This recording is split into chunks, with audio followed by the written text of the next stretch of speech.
Halo semuanya, sekarang saya akan menceritakan sebuah cerita horor dari akun Twitter @junoagi dengan judul 50 hari. 50 hari pertama, dia akan menuruti semua kemauanmu. 50 hari selanjutnya, dia pelan-pelan akan mati. Bagian pertama, part 1, awal mula. Sleman hari itu panas sekali. Aku tak pernah menyukai udara Sleman yang sumuk kalau kata orang Jawa. Ku parkir mobilku di rumah kontrakan yang sudah menaungiku selama 6 bulan terakhir. Ya, namaku Jenny. Aku adalah seorang mahasiswa tahun ketiga di sebuah PTN terkemuka di Jogja. Seperti layaknya anak muda perantau lainnya yang menginginkan kebebasan, aku memilih mengontrak bersama teman-temanku di sebuah kontrakan di dekat kampus. Kontrakan ini sebenarnya adalah rumah dari keluarga salah satu teman kontrakanku, namanya Citra. Pemilik rumah ini adalah tantenya Citra. Setelah bercerai, rumah ini tak ada lagi yang menempati, sehingga tantenya menyuruh Citra untuk menjadikan rumah ini sebagai kos-kosan putri. Namun karena saat itu geng kami yang sudah bersahabat sejak SMA ingin sekali tinggal di satu kosan yang sama, akhirnya kami memutuskan untuk mengontrak rumah tantenya Citra dengan membayar full di awal. Di kontrakan ini kami tinggal berlima, aku, Citra, Winda, Dwi, dan Sasa. Ada juga seorang ART bernama Mbak Asi yang tinggal bersama kami, dan tukang kebun yaitu Lekdirman yang datang 3 hari sekali. Kontrakan ini sangat ramai karena teman-teman kami bebas untuk berkunjung sewaktu-waktu. Apalagi kami berlima berkuliah di fakultas yang berbeda-beda. Suasana kontrakan tentunya riuh layaknya kontrakan mahasiswa pada umumnya. Rumah ini memiliki 6 kamar, 3 kamar mandi dalam, serta 1 kamar pembantu dan servis area. Ketiga kamar yang memiliki kamar mandi dalam terletak di lantai 2, sedangkan kamar di lantai 1 harus rela berbagi kamar mandi dengan tamu kontrakan lainnya. Untung ada Mbak Asi yang sigap membantu membersihkan kamar mandi sehingga kontrakan tetap bersih tertata. Aku tinggal di lantai 1 bersama Sasa karena kami trauma dengan gempa bumi sehingga kami memilih tidur di lantai bawah. Sedangkan Citra, Winda, dan Dwi tinggal di lantai 2. Itu pun Winda dan Dwi berbagi kamar, alias sekamar berdua. Semua karena Winda sejak dulu terkenal sering kesurupan dan Dwi lah yang paling pemberani di antara kita semua. Konon memang Winda adalah anak indigo sejak lahir, sehingga sering mengalami kesurupan dan melihat hal-hal yang tidak bisa dilihat oleh kami semua. 2 kamar kosong lainnya memang sengaja dibiarkan kosong agar sewaktu-waktu jika ada teman atau keluarga yang datang bisa menginap. Semua berjalan lancar hingga suatu hari kami mendapati Citra pulang dengan beberapa luka lebam di sekujur tubuhnya. Saat ditanya, ia bilang jatuh dari motor. Kebetulan Citra memang menyukai motor lelaki, padahal badannya bisa dibilang mungil, sehingga kami tidak kaget. Hanya saja, Sasa sempat menginterogasi Citra dengan nada khawatir dan curiga karena motor Citra terparkir dengan aman tanpa lecet sedikit pun. Hari itu pun tak jauh berbeda karena Citra kembali pulang dengan bekas memar di lengan dan wajah yang bengkak. Sasa yang khawatir segera menelpon Dwi, dan aku yang saat itu tengah berbelanja bulanan di supermarket agar segera pulang. Apalagi kali ini Citra sedikit murung. "Cit, gue boleh masuk gak?" ujarku sambil mengetok pintu kamarnya. "Masuk aja, Beb," suara Citra terdengar pelan. "Kenapa?" Aku membuka pintu dan mendapati Citra tengah berbaring di kasur seperti kata Sasa. Tangannya memar dan wajahnya bengkak seperti habis menangis. "Loh kenapa? Jatuh lagi?" tanyaku pelan. "Iya, Beb. Tadi lagi nyoba motor baru Fikri," kata Citra pelan. Fikri adalah pacar Citra yang sudah berpacaran sejak awal kuliah. Aku merasa ada sedikit kebohongan dari suara Citra yang lemas tak seceria biasanya. Namun aku mencoba menghargai keinginannya untuk tidak menceritakan masalah yang sebenarnya menimpanya. "Oh ya wes kalau begitu, mau trombopop nggak buat memar?" tanyaku sambil meraih kotak P3K yang sudah kutenteng sejak tadi. Citra mengangguk. Yang ku tak tahu bahwa kebenaran akan segera terungkap dan menjadi awal kisah malang yang menimpa Citra, keluarganya, serta kami para penghuni kontrakan.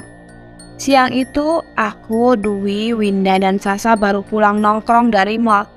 Sebagai anak kelahiran ibu kota, memang hobi kami adalah menghabiskan waktu di mall dan pusat perbelanjaan. Apalagi keluarga Winda, Sasa, dan Citra memang keluarga yang sangat mampu. Kami bisa datang ke mall dari waktu baru buka jam 10 pagi dan pulang di sore hari. Namun hari ini entah kenapa Winda mendadak ribut ingin pulang karena kepalanya sakit sekali. Khawatir Winda akan kumat di tengah mall, akhirnya kami menuruti kemauannya untuk pulang. Di perjalanan Winda sangat gelisah, tapi kami pikir hal itu karena kepalanya yang sakit. Ternyata Winda merasakan firasat yang kurang baik di kontrakan saat itu. Saat kami sampai, ada motor Fikri di depan kontrakannya terparkir rapi. Tak lama kami mendengar bunyi barang-barang terjatuh dan jeritan Mbak Asih. Langsung kubuka pintu masuk yang tak terkunci, dan ternyata di ruang tamu, Fikri terlena menjabak Citra yang terbaring di lantai. Mbak Asti tergopoh-gopoh berusaha melerai mereka berdua, tapi kalah dengan badan Fikri yang besar. Melihat hal itu, kami langsung naik Vita. Sasa mengambil sapu injok yang biasa dipakai menyapu teras dan memukul Fikri. Sementara aku ikut menarik dan menendangi pria berdebah itu. Winda dan Mbak Asti sendiri langsung menyelamatkan Citra dan membopongnya masuk ke dalam rumah. Kata-kata kasar terus terucap dari mulutku dan Sasa.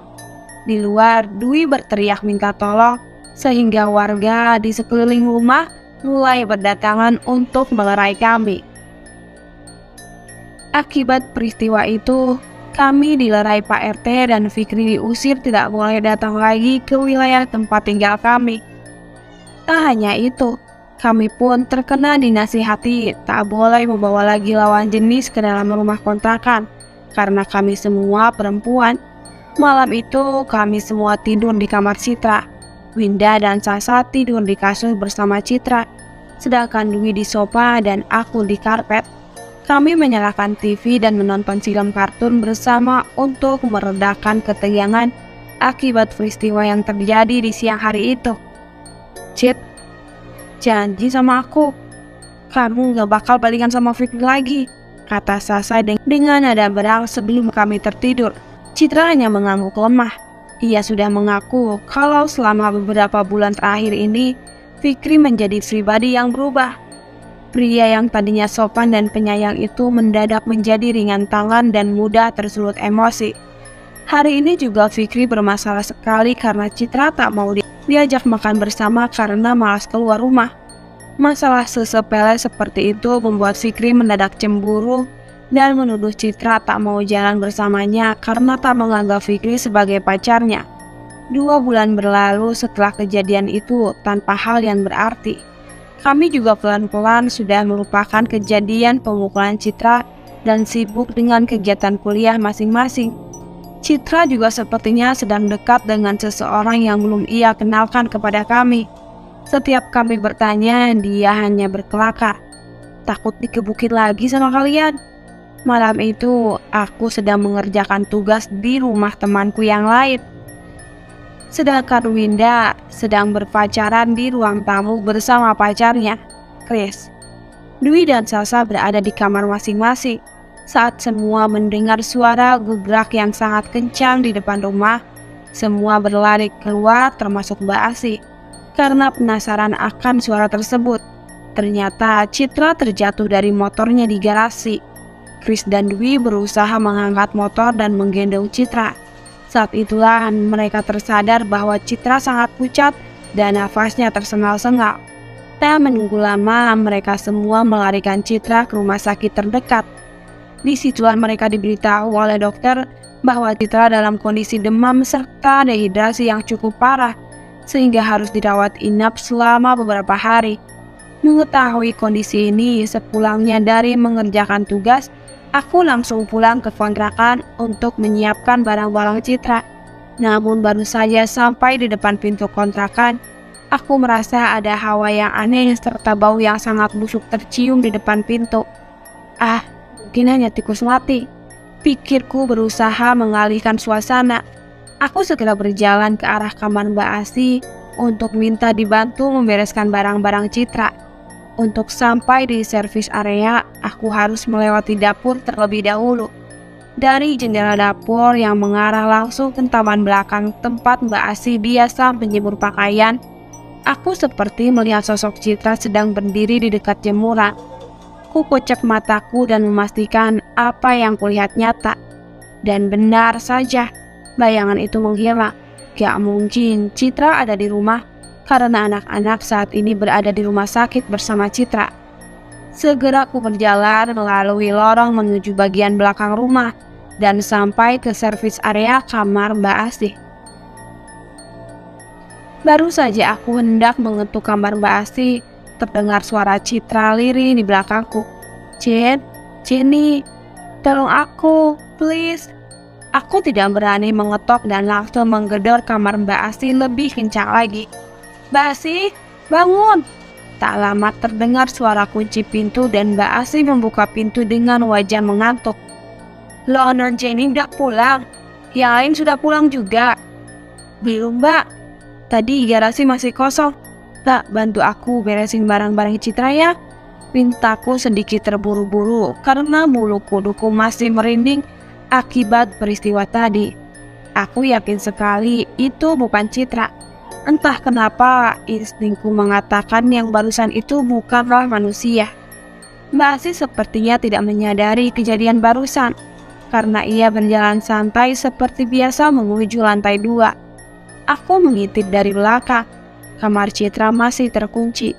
Namun Mbak Asih punya kunci cadangan sehingga kami bisa masuk. Hawa kamar itu terasa pengap atau singguk dalam bahasa Jawa. Sepertinya kamar ini sudah lama tidak dibuka dan dibersihkan. Mbak Asih pun sepertinya merasakan kepengapan itu dan membuka jendela kamar Citra. Duh, Non Citra, udah lama nggak pulang sih, kamarnya jadi kotor. Gumam Mbak Asih. Loh, memang selama ini Citra nggak pulang, Mbak? Tanyaku. Udah beberapa hari ini Non Citra suka nginep di rumah temannya Non. Saya pikir Non tahu, kata Mbak Asih dengan nada biasa. Aku memang cuek sehingga tak menyadari Citra tak pulang beberapa hari. Memang kami terbiasa individualis dan tidak saling mengganggu urusan pribadi masing-masing, sehingga tak memperhatikan kalau Citra tak pulang ke kontrakan seperti biasanya. Segera ku ambil koper Citra yang berada di bawah kasur dan meminta Mbak Asih menyiapkan baju dari lemari, sementara aku mengambil alat mandi di kamar mandi Citra. Baru saja aku masuk ke kamar mandi, aku langsung dikagetkan dengan jeritan Mbak Asih. Astagfirullahaladzim, jerit Mbak Asih kencang. Aku beralih keluar. Mbak Asih sudah jatuh terduduk di depan lemari. Aku segera menghampiri dan membuatnya berdiri. Kenapa, Mbak? Barusan waktu Mbak buka pintu lemari, kayak ada anjing hitam meloncat keluar, Non. Mbak Asih terlihat ketakutan dan menitikkan air mata. Baru aku sadar bahwa ada sesuatu yang tak beres sedang terjadi saat itu di kontrakan kami. Segera aku kirim pesan melalui BBM kepada Sasa untuk pulang terlebih dahulu membantu kami.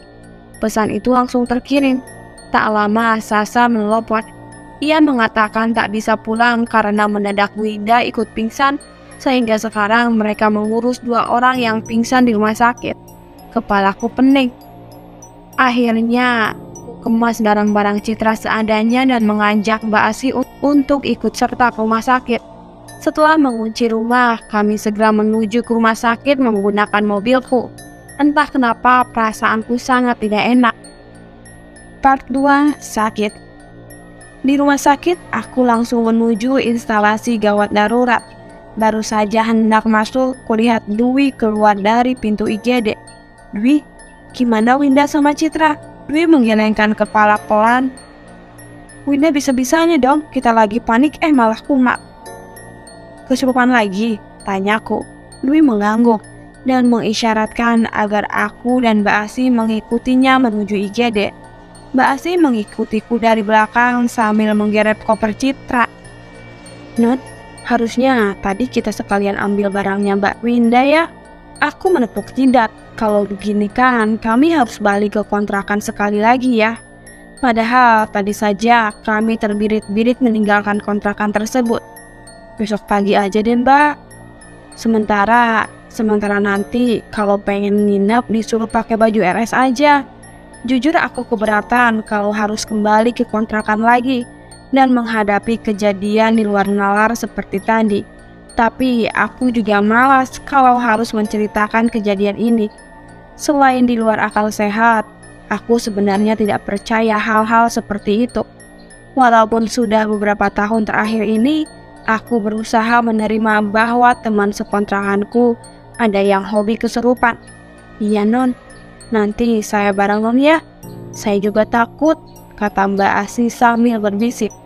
Di IGD, aku mendapati pemandangan yang sedikit surreal. Di salah satu bed, Winda terbaring tak sadarkan diri, sementara Chris menggenggam tangannya.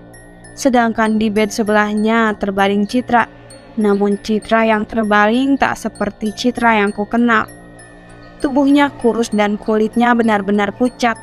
Di bawah matanya terdapat lingkaran hitam yang cukup tebal seperti tidak tidur berhari-hari. Padahal sepertinya beberapa hari yang lalu kami masih mengobrol dengan Citra yang ceria. Gimana kondisi Citra Dwi? Tanyaku kepada dua kawanku yang sedari tadi berjaga dengan muka tegang tersebut. Tadi habis tes darah, nggak ada apa-apa. Tapi kata dokter, dia beneran kayak orang nggak minum berhari-hari. Dehidrasi, terus demam juga. Sasa menghela napas. Aku udah tes narkoba. Pikiran logisku berusaha mengalahkan segala pikiran jelek yang berkecamuk di kepalaku saat ini. Sasa menggeleng. Gak mungkin Jen, kamu kan kenal Citra. Gak mungkin. Bisa aja sisa. Kan secara hidup dia juga lagi berat, kata Dwi pelan. Apa kita minta ke dokter aja ya? Ya narkoba pun gak mungkin tahu-tahu Citra jadi sehancur ini Jen. Sasa menggelengkan kepala. Gak secepat itu juga. Aku terdiam. Sasa ada benarnya. Aku juga harus menghargai pendapatnya karena Sasa satu-satunya yang berkuliah di fakultas kedokteran. Dia harusnya lebih paham soal hal-hal seperti ini. Kalau melihat Winda tiba-tiba kumat, kata Dwi, bisa jadi penyebabnya hal goib loh Jen. Aku menghela nafas dan menatap Mbak Asi. Wajahnya masih menunjukkan ketakutan. Aku pun juga sebenarnya sangat takut. Sebenarnya tadi di rumah ada kejadian yang gak masuk akal gengs. Tapi aku gak berani cerita sekarang. Nanti aja ya kalau Citra udah masuk kamar, bisikku. Sasa dan Dwi mengangguk. Sepertinya mereka paham hal yang kumaksud. Malam itu kami segera mengurus surat-surat administrasi untuk kepentingan rawat inap Citra serta menghubungi keluarga Citra di Jakarta dan tante pemilik rumah kontrakan. Sementara itu, Chris mengurus Winda. 1 jam kemudian, Winda sudah sadar seperti sedia kala. Sedangkan Citra sudah mendapatkan kamar. Setelah mengurus berkas Winda, kami berkumpul di lobi rumah sakit. Malam ini, kamu mending nginep di tempat Chris dulu, Win. Sasa membuka pembicaraan. Situasi rumah lagi gak kondusif. Nanti Jenny yang akan cerita ke kamu. Winda mengangguk. Iya, aku tadi tidur mimpi di rumah ada anjing banyak banget berkeliaran. Anjingnya serem, hitam besar. Winda memang selalu tak sadar apabila habis kesurupan. Dia hanya merasa tidur dan bermimpi. Namun omongan Winda kali ini membuatku dan Mbak Asi bergidik. Chris mengangguk. Malam ini Winda tidur di rumahku. Kalian kalau belum berani pulang bisa ikut juga. Gak apa-apa. Di rumah ada ibuku dan kakakku juga, jadi aman. Dwi dan Mbak Asi akhirnya ikut pergi mengungsi ke rumah Chris. Sementara aku dan Sasa memutuskan untuk berjaga di rumah sakit menunggu tantenya Citra datang. Baru saja kami berjalan di lorong rumah sakit menuju kamar Citra, di belakang kami terasa seperti ada banyak langkah yang mengikuti kami. Aku dan Sasa berpandangan, kemudian menengok ke belakang bersama-sama. Kosong, tidak ada apa-apa di belakang kami. Kami kembali berjalan dengan lebih cepat sambil berpegangan tangan. Kulihat Sasa komat kami membaca doa, sedangkan aku hanya berusaha berpikir positif. Tak terasa kami sampai di depan kamar Citra. Kudorong pintu kamar itu, namun pintunya tidak bisa terbuka. Kok kekunci, Sa? Masa? Gak mungkin, masa dikunci? Kami berpandangan dengan berusaha mendorong dan menarik pintu tersebut, namun pintu tak juga terbuka. Aku panggil Suster Jen. Sasa beranjak dari depan pintu menuju nurse station di bagian depan lorong. Sa, jangan tinggalin aku. Aku berusaha mengikuti Sasa. Namun saat mataku tertuju ke bagian depan pintu, aku melihat sesuatu yang seharusnya tak kulihat. Dari kaca kecil yang ada di bagian depan pintu kamar rumah sakit tempat Citra dirawat itu, aku melihat sosok gelap memamerkan taringnya kepadaku. Astagfirullah, Sa. Aku menjerit sambil mundur. Jeritanku sepertinya cukup kencang, karena tiba-tiba beberapa orang di kamar sekitar Citra keluar dan menatapku bingung. Tak lama, suster datang tergopoh-gopoh, sementara aku masih terdiam berusaha mencerna apa yang terjadi. "Kenapa, Mbak?" tanya salah satu suster itu kepadaku. Aku hanya bisa menunjuk pintu sambil memejamkan mata karena takut. Suster itu mengernyitkan dahinya dan membuka pintu kamar. Kali ini pintu langsung terbuka. Dia kembali memandangku dan Sasa dengan bingung. "Ini bisa dibuka, Mbak, pintunya," kata suster itu dengan nada kesal. Ia masuk dan mengecek kondisi Citra yang masih belum sadar. Aku berasa diprank setan. Kami mengikuti suster itu masuk, namun aku masih merasa ketakutan dan syok karena melihat sesuatu yang tidak pernah kulihat sebelumnya. Sasa berdiri di sebelah Citra dan mengelus rambutnya. Rambut Citra langsung rontok cukup banyak di tangan Sasa, sehingga Sasa terkejut. "Gila, rontok banget." Sasa memandang helaian rambut Citra di tangannya. "Kok bisa sampai begini sih, Cit? Tuhan." Tiba-tiba kami dikejutkan dengan suara seorang perempuan. "Sasa, Jenny?" Tante Ani, pemilik kontrakan, ternyata datang. Dia datang sendirian, namun dengan wajah yang tak kalah bingungnya. "Tante, akhirnya datang juga." Sasa segera menghampiri Tante Ana. "Ini Citra, Sa. Ya Allah, kok bisa sampai kurus begini sih, Sa? Dia kenapa?" tanya Tante menunjukkan wajah sangat khawatir. Sasa menggelengkan kepala. "Kemarin masih baik-baik aja, Tan. Tahu-tahu malam ini pulang langsung jatuh dari motor di garasi. Kok bisa sampai begini ya? Apa dia nggak mau makan? Atau gimana, Sa?" Tante Ana nampak begitu sedih. Ia menggenggam tangan Citra yang kurus dan pucat. Sasa menggelengkan kepala. Aku juga hanya bisa menunduk. Rasanya anak-anak di kontrakan memang tak sadar kalau sudah beberapa hari ini kami tidak menyadari keberadaan Citra di kontrakan tersebut. Belakangan Citra jarang telepon Tante. Biasanya kami sering ngobrol, tapi belakangan dia agak nelpon lagi. Tante Ana membuka pembicaraan. Tante pikir dia lagi sibuk kegiatan aja di kampus. Kok tahu-tahu Sasa telepon kalau Citra pingsan. "Oh iya, Fikri udah dikasih tahu, Sa." Aku mengernyitkan kepala. "Fikri sama Citra kan udah putus, udah agak lama, Tan." "Hah? Masa?" Tante Ana mengangkat alisnya. "Baru beberapa minggu yang lalu kok Fikri main ke rumah Tante yang di kota. Terus juga masih sering WhatsApp Tante juga. Kemarin perginya juga sama Citra." Aku dan Sasa berpandangan. Jadi selama ini Fikri dan Citra masih ada hubungan. Pantas Citra menutup-nutupi kedekatannya dengan berbagai alasan kepada kami. Malam itu kami menunggu Citra tersadar secara bergantian. Untung kamar yang digunakan adalah kamar VIP, sehingga ada sofa dan kasur bagi keluarga yang mendampingi. Aku dan Sasa tidur di sofa, sedangkan Tante Ana di kasur pendamping. Aku dan Sasa berpura-pura ingin nonton TV sehingga kami menyalakan TV yang ada di kamar tersebut supaya suasana tak kembali mencekam. Untung pagi itu Citra terbangun setelah lebih dari 11 jam tak sadarkan diri.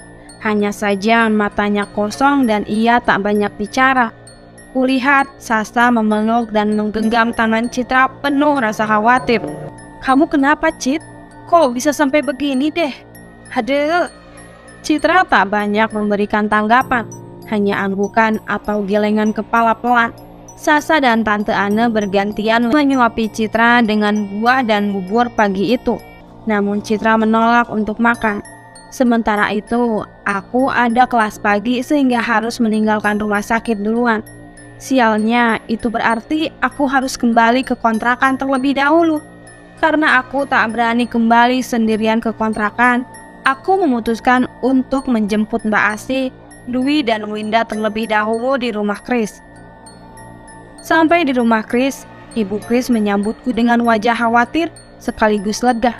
"Mbak Jenny, Tante dengar dari Chris katanya di kontrakan lagi ada yang gak bener ya?" tanyanya. Aku mengangguk. Mamanya Chris dan Chris memang lebih paham mengenai hal-hal klinik seperti ini karena setauku memang mereka masih mempercayai hal-hal berbau klinik. Mereka juga sering membantu Winda saat kesurupan dulu. "Ini Tante kasih garam, nanti tabur di sekeliling rumah. Dan kalau bisa ditabur di depan pintu kamar dan jendelanya Citra dan Winda ya." Ibunya Chris menyerahkan toples garam kepadaku. Aku mengambil toples besar berisi garam kasar dari tangan ibunya Chris sambil mengucapkan terima kasih. Jujur, ini memang di luar nalar dan logikaku, sehingga aku hanya bisa mengiyakan. Paling nanti yang bertugas menabur adalah Winda dan Chris. Tak lama, Winda, Mbak Asi, dan Dwi sudah siap untuk pulang. Kami berpamitan, tak lupa mengucapkan terima kasih pada Chris dan ibunya yang sudah sigap menampung pengungsi dari kontrakan kami. "Nanti kalau ada apa-apa, jangan ragu ke sini ya Mbak Jenny. Tante pasti bantu semampu Tante," pesan Ibu Chris kepadaku sebelum kami pulang. Di perjalanan, aku menceritakan hal yang terjadi kepadaku dan Sasa, serta cerita kedekatan kembali antara Fikri dan Citra yang tak kami ketahui sebelumnya.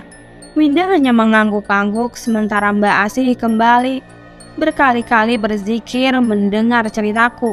Tak terasa kami sampai di kontrakan.